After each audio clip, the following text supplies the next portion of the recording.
everyone, Meta527ii here, and I'm bringing you another commentary. This commentary is going to be a commentary on a user named Dinosaurjrfan01, who did a commentary on the mysterious Mr. Enter Stuck in the Ringer review. But first, before we get this commentary out of the way, I just want to say something. Telling people not to watch the video is not going to block out constructive criticism. If we find flaws, we have every right to call them out. Let's get this commentary started. Yes, I did say that I was gonna do his Splinter review, but I couldn't really find anything to talk about in that video. So I decided, why not do his later SpongeBob review that is completely worse. But before we start, I just want to bring in some backstory.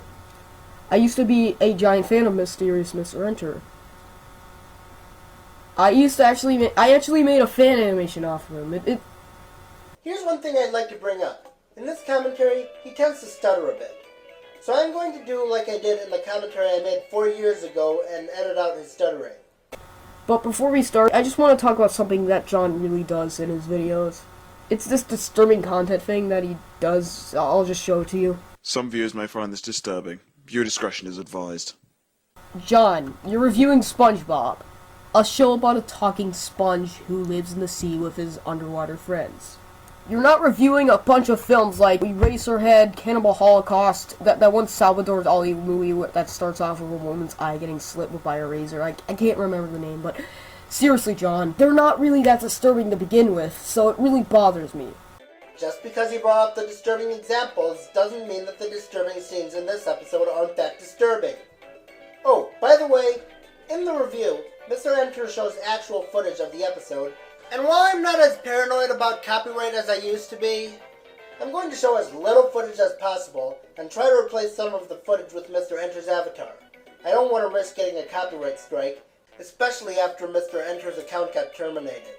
He got his account back, but that's not the point. If you want to do a commentary on my commentary, and you think that you can handle all this copyright stuff, I'd suggest you splice in the original video.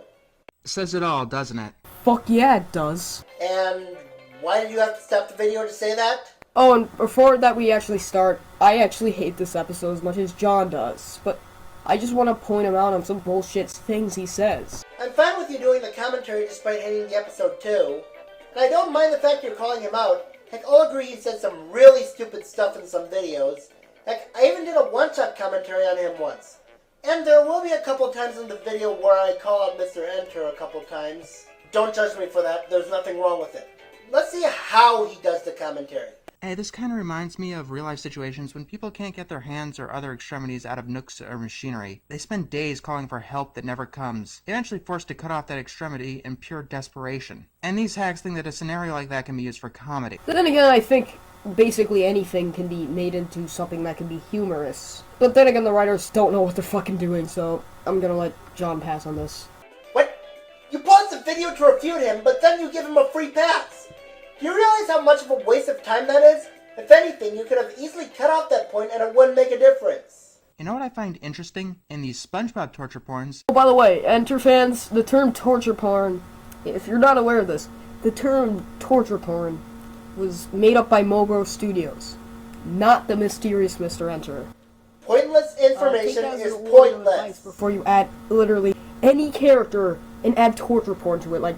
Alright, dumbasses. Or should I say dumbass. I think it's safe to assume that the one writer from the Splinter wrote this fascinating piece of the episode. From what I can gather, Sean Charms is like Dave Polsky if he was terrible at slapstick and really, really hated people. An important rule of slapstick is to never, ever harm the eyes, fingernails, or toenails on camera. You've also got to be very careful with teeth.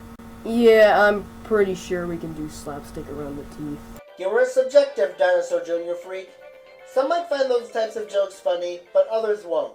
Those are extremely sensitive parts of our bodies, eyes especially, and pain towards them will automatically make us cringe. I was never really disturbed by, like, violence towards the eyes in, like, animation and such, because, I don't know, maybe it was because of the fact that when I first put in a PS2 game for the first time and picked up a controller, the first thing I saw was this.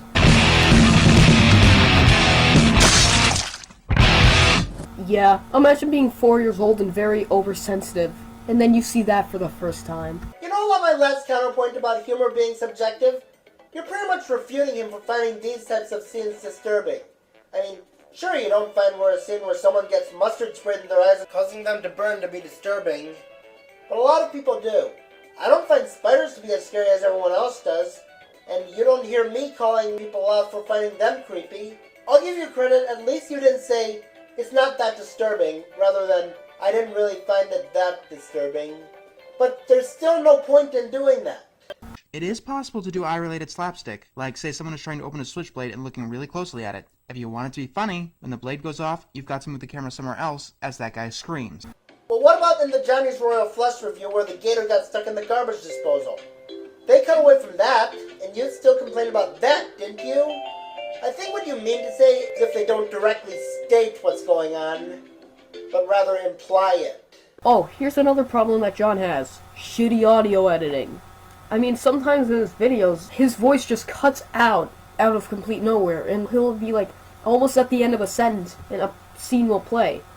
Not that you can even hear the scene, but it's just very bad editing. And his video editing is just as bad. He repeats the same clips over and over because, you know, John can't be bothered to, like, make a still. So yeah, his editing sucks ass. I'll admit, it is rather annoying that he keeps showing some clips over and over again. But about the sentence thing, the video you're commentating on was made a year and a half before you made this video. He's improved on that.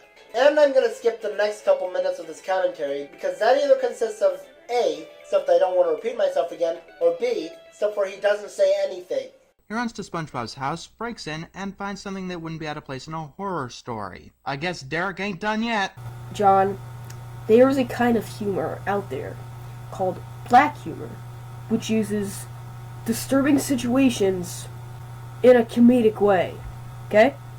Remember that. I don't care if it's supposed to be dark humor or not. Dark humor can actually work at times, but dark humor is really hard to get right.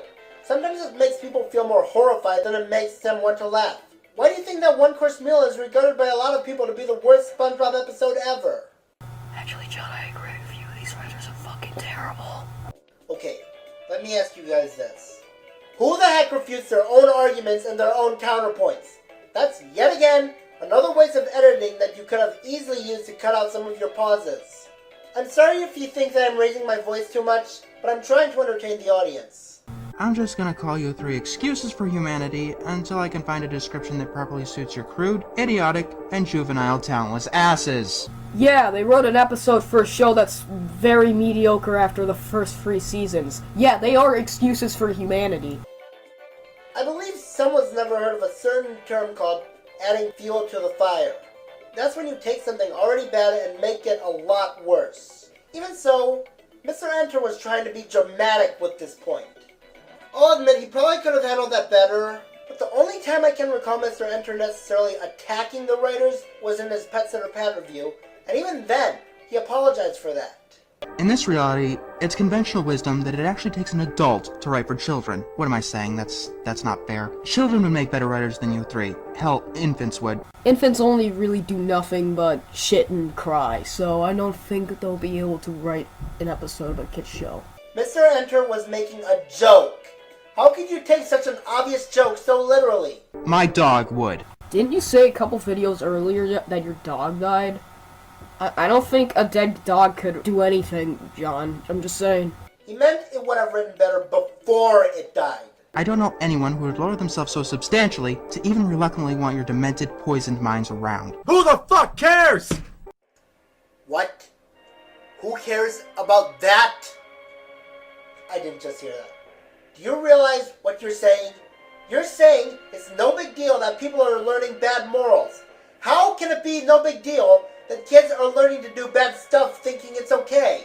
I understand that there are worse stuff than trying to cry to solve your problems, but you're pretty much saying that applies to any moral. I've heard once that some kid killed a cop because they played Grand Theft Auto.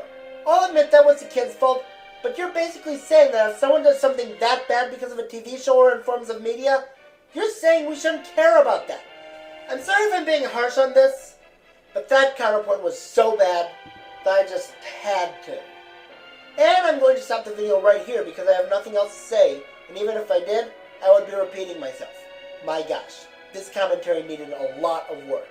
I'm not going to judge you by this one commentary and say you're automatically a bad person, but if you want to be a good commentator, then try not to stutter as much, and even if you do stutter, use Movie Maker Split to edit it out. And don't stop the video merely to agree with the person you're commentating on, unless you want to make a joke.